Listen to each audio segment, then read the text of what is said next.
we're getting a rare public update on the Baltimore Archdiocese bankruptcy proceedings. The archbishop sat down with the chair of the committee representing church sexual abuse victims.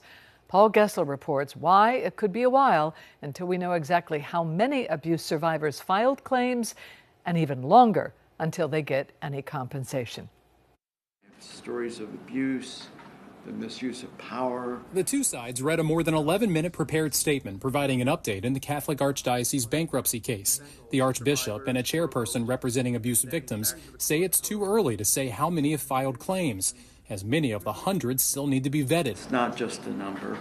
It represents so many people who have been harmed. The Archdiocese filed for bankruptcy days before the state's new Child Victims Act went into effect last year, eliminating the statute of limitations on child sexual abuse claims. He is part of an institutional culpability for decades. Archbishop Lori was in the courtroom during multiple days of public testimony by several abuse survivors, many detailing not only the abuse itself, but decades of fallout stemming from it.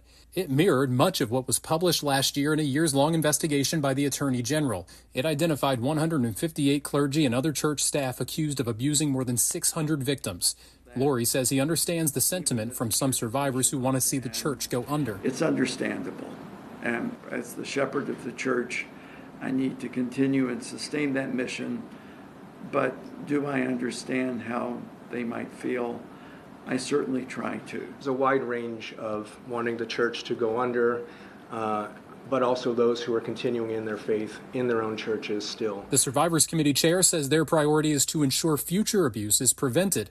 The two sides will enter a mediation process where a yet-to-be-decided amount of money will be paid out to survivors based on severity of abuse. We're going to work to achieve a number that is mutually agreed upon, but that will still enable the church to continue its mission. While the mediation process could take more than a year, a status conference in this case is planned for Wednesday morning. Reporting on your corner downtown, I'm Paul Gessler for WJZ. All right, Paul, thank you. Well.